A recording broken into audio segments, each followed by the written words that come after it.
Pagi-pagi semangat pagi semua, salam trading tenang senang kembali dengan Nofri Simanjuntak di sini dalam analisa atau forecast market satu minggu ke depan. Mohon maaf, hari Minggu kemarin saya tidak bisa memberikan forecast mingguan karena kedatangan cucu saya Briel dan anak-anak saya. Nah, saya akan gantikan hari ini. Memang ini tidak live, tetapi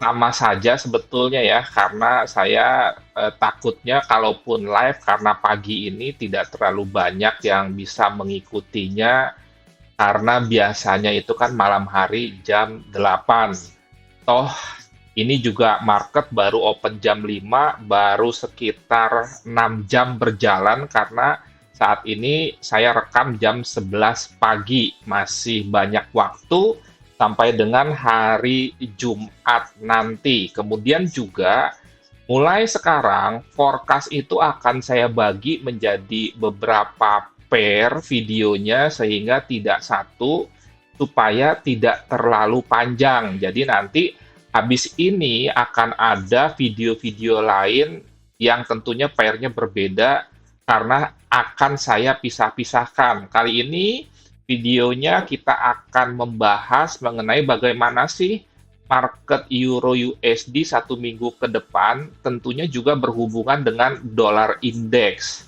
Oke, langsung saja kita ke monitor.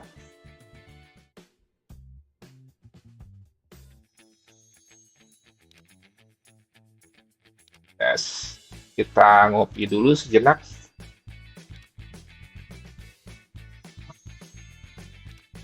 Santai saja.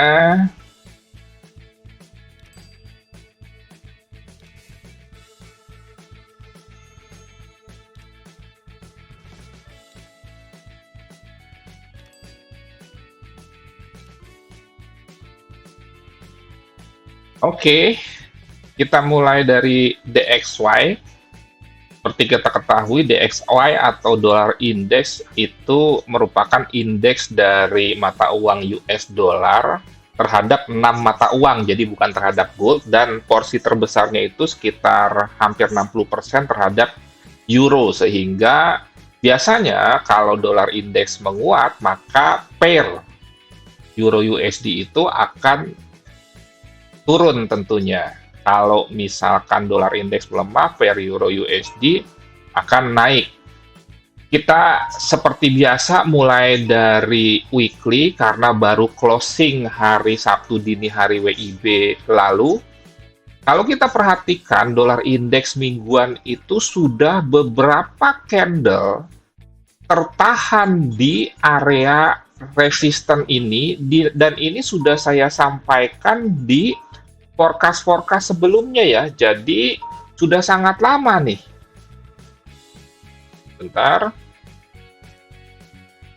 Sudah 1, 2, 3, 4. Beberapa kali intinya gagal breakout area resisten ini. Area resisten ini saya ambil dari low ini, kemudian jadi sebagai sebuah support, tapi di sini juga high ini sebagai sebuah resisten, jadi anggaplah ini sebagai pertemuan antara low dan high sebelumnya. Bisa dikatakan sebagai area swap ya. Nah ini tertahan, cukup weekly saja. Menurut saya sih kalau dolar indeks tidak perlu kita turun ke D1 atau H4 karena kita tidak tradingkan. Dan tendensinya sih kalau saya lihat ini akan di breakout ya, karena sudah beberapa kali diuji nih. Kemudian juga itu dari segi analisa teknikal, mohon maaf harusnya kita masuk dari sentimental dulu, kemudian ke fundamental, tapi ini saya langsung teknikal, tapi nggak apa-apa karena dolar indeks saja. Kita langsung juga ke sentimental, kalau Anda perhatikan bahwa posisi yang dimiliki oleh institusi besar, big boy, big dog di perdagangan bursa berjangka ini tanpa leverage tentunya bukan spot tetapi mempengaruhi harga spot market seperti trading online yang kita lakukan karena tidak ada perbedaan harga, hanya perbedaan spread saja, bahwa kepemilikan long ini masih dominan 81% sama dengan minggu sebelumnya. Ingat ini data dirilis setiap hari Selasa.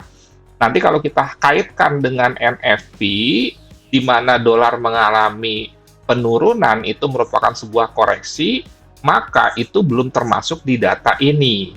Jadi posisi longnya masih 81%, masih sangat dominan posisi buy-nya yang dimiliki oleh institusi besar. Seperti misalkan Citibank, JP Morgan, dan lain sebagainya. Dengan demikian kita bisa menyimpulkan lagi bahwa dolar indeks masih besar potensi kenaikannya. Nanti kita hubungkan dengan euro. Kemudian juga kalau kita bicara mengenai fundamental, kalau kita misalkan perhatikan dengan data pada hari Jumat malam di mana diumumkan 3 data ketenaga kerjaan, sebetulnya ini positif ya, dan ini sebetulnya menyambung dari FOMC pada hari Kamis dini hari, di mana positif tapering itu telah dilakukan oleh The Fed. Nah, tinggal nanti untuk keputusan kenaikan suku bunganya tentunya bertahap setelah biasanya tapering itu selesai.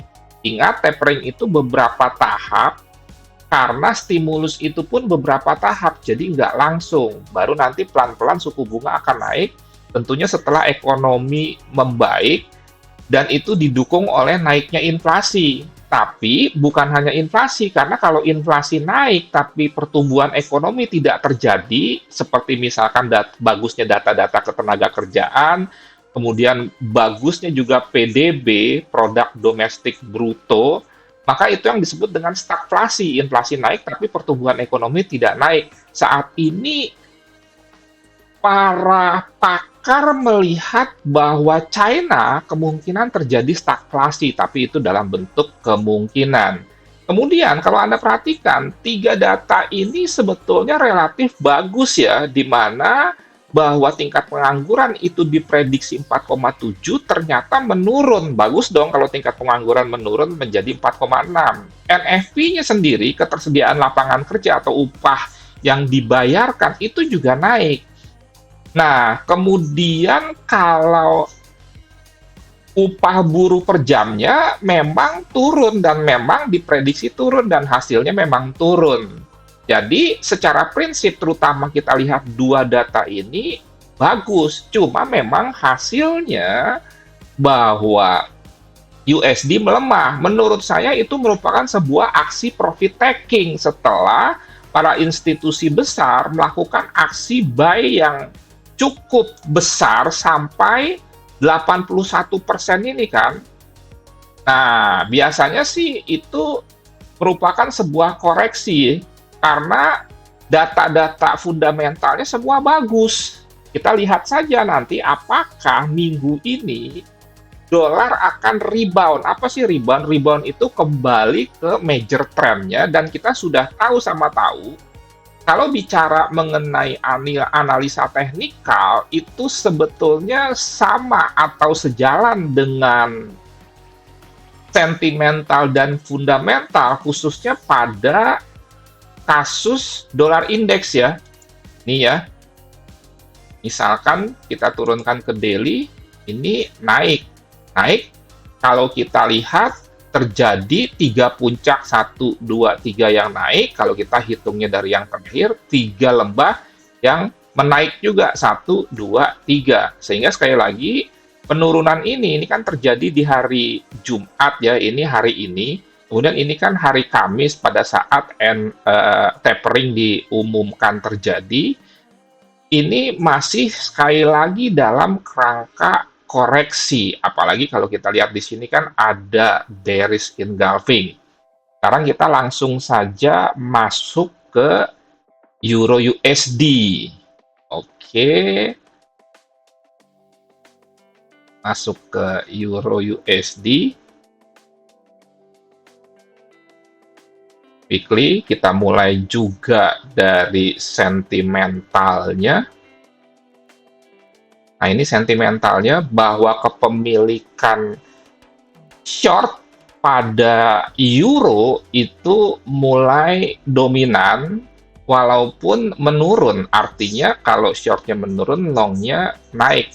Tapi ini menurut saya sih tidak signifikan dan tetap masih lebih besar shortnya. Oke, nah ini 51% banding 49%. Nah, kalau kita pasangkan euro USD, berarti di sini longnya lebih besar, di sini shortnya lebih besar, sehingga secara sentimental euro USD itu adalah turun. Artinya dolarnya menguat, euronya melemah. Dari segi fundamental saya tidak terlalu bahas secara khusus. Kemudian juga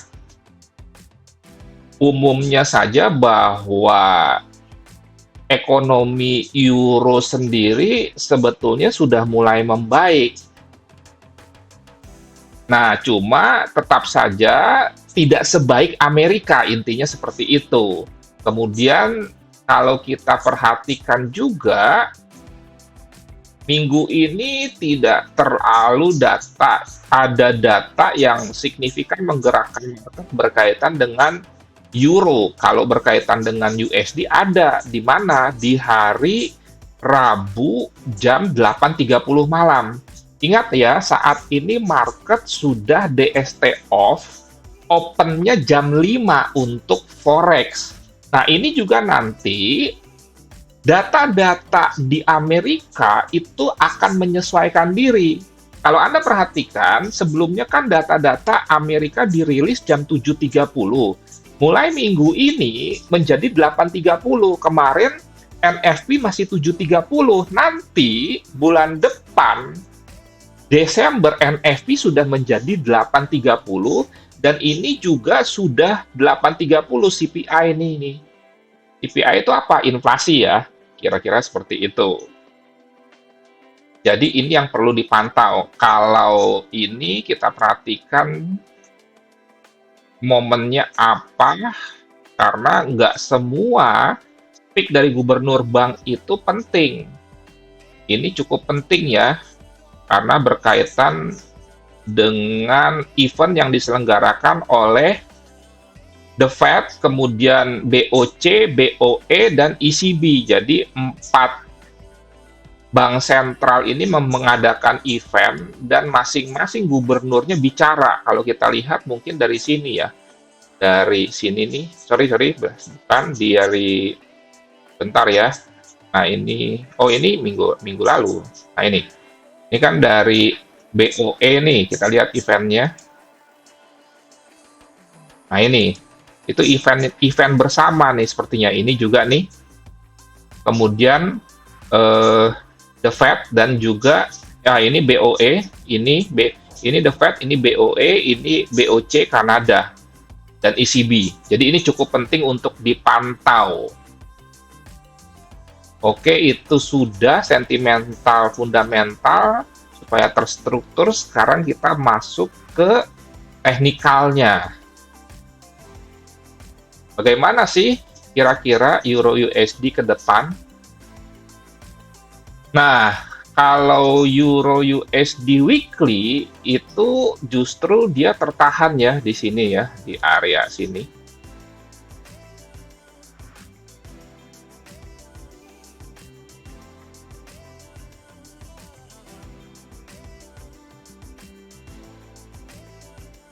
Nah, ini tertahan di area sini dia. Jadi ada potensi sama seperti dolar indeks. Kalau dolar indeks tertahan resisten, tapi kebalikannya Euro USD tertahan di support, sehingga penurunannya tuh juga agak-agak terhambat ya. Tapi kalau saya sih masih yakin bahwa dolar indeks tadi akan breakout atau menembus resistennya. Kalau Euro USD akan breakout menembus supportnya. Nah, kemudian coba kita turunkan jadi D1. Nah, ini kira-kira Euro USD D1-nya. Jadi tren penurunan itu sangat kental dalam tanda kutip ya. Nah, kemudian di sini nih yang menjadi penghambat penurunan dia di daily karena ada bullish engulfing, dan bullish engulfing itu menghasilkan sebuah area demand. Area demand itu adalah salah satu strategi untuk menentukan support. Jadi demand itu support, supply itu resisten. Nah, ini tertahan nih. Untuk dia bisa melanjutkan penurunannya dengan lebih kencang, dia harus breakout. Artinya bukan hanya shadow seperti ini, tapi closing candle-nya harus di bawah ini. Area ini akan lebih aman lagi di bawah ini, karena kalau kuning itu kan saya menandakan support and resistance time frame weekly. Kalau hijau daily, kalau biru H4. Nah, itu. Oke. Nah, selanjutnya kita turunkan ke H4.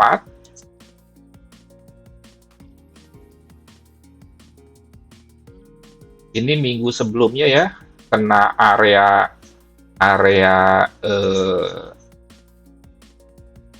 resisten gitu. Ini kita sell. Nah, sekarang kita coba buat trading plan untuk minggu ini atau mingguannya.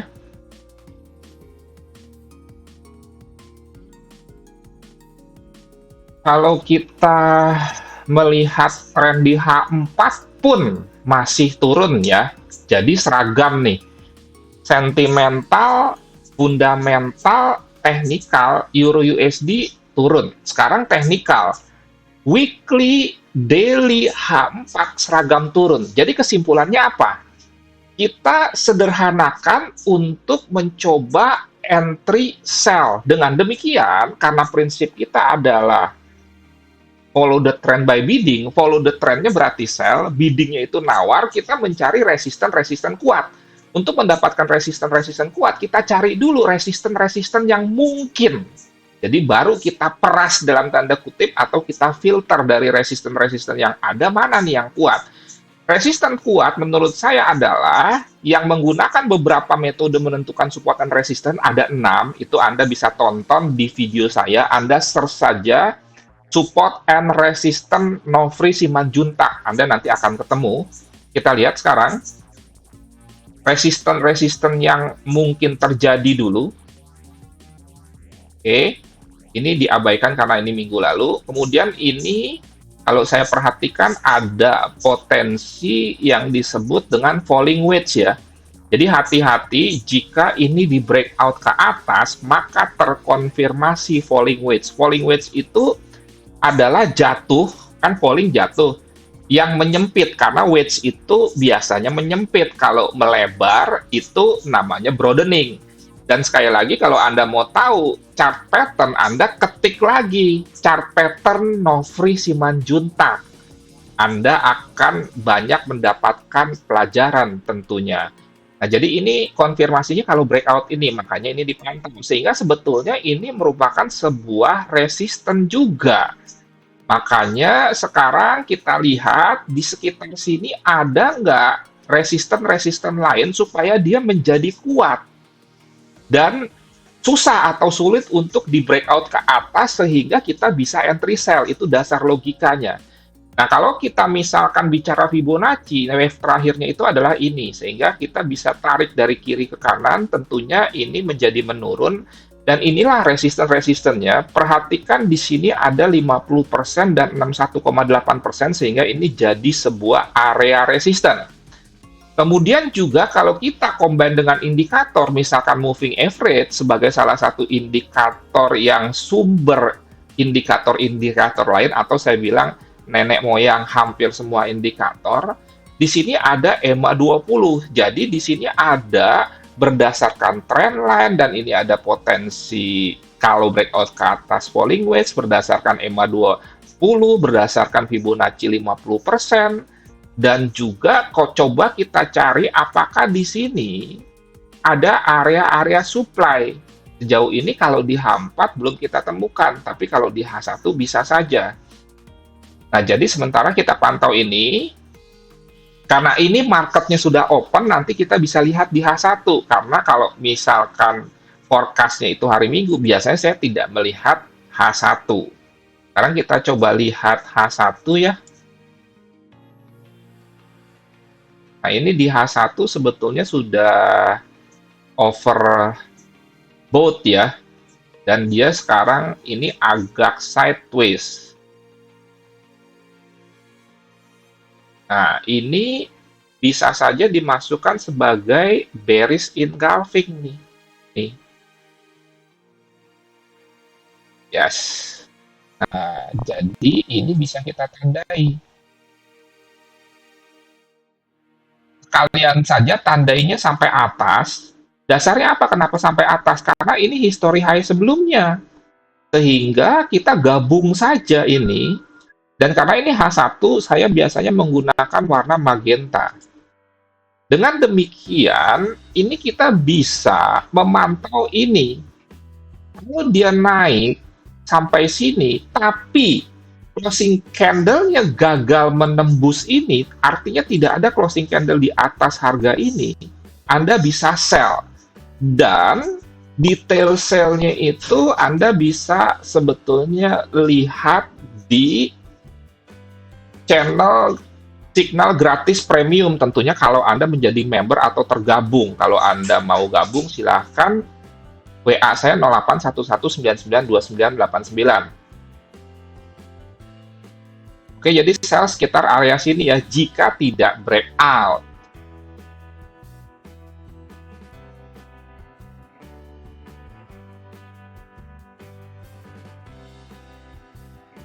Saya tandai.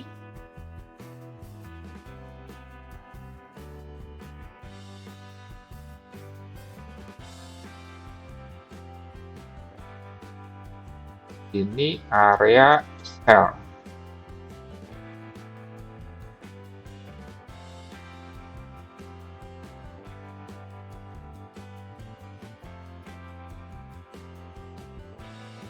Oh ya, jika Anda mau ikut signal gratis premium, Anda bisa men-screenshot atau memfoto slide ini ya. Anda bisa WA saya 0811992989. Ingat, ini free.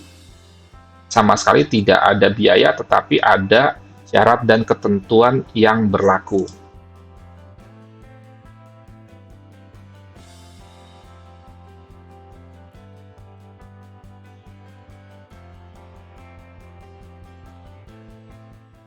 Oke, sekian dan terima kasih. Setelah video ini, saya akan langsung upload untuk forecast GBP USD mingguan, selanjutnya gold, dan berikutnya juga USD JPY. Jadi targetnya hari ini akan ada forecast atau analisa mingguan untuk 4 pair.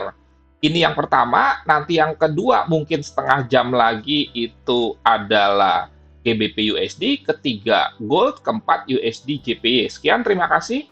Mohon maaf jika ada kata yang kurang berkenan. Salam trading tenang-senang, no free Simanjuntak. Sampai jumpa nanti di video berikutnya, yaitu analisa atau forecast mingguan GBP USD.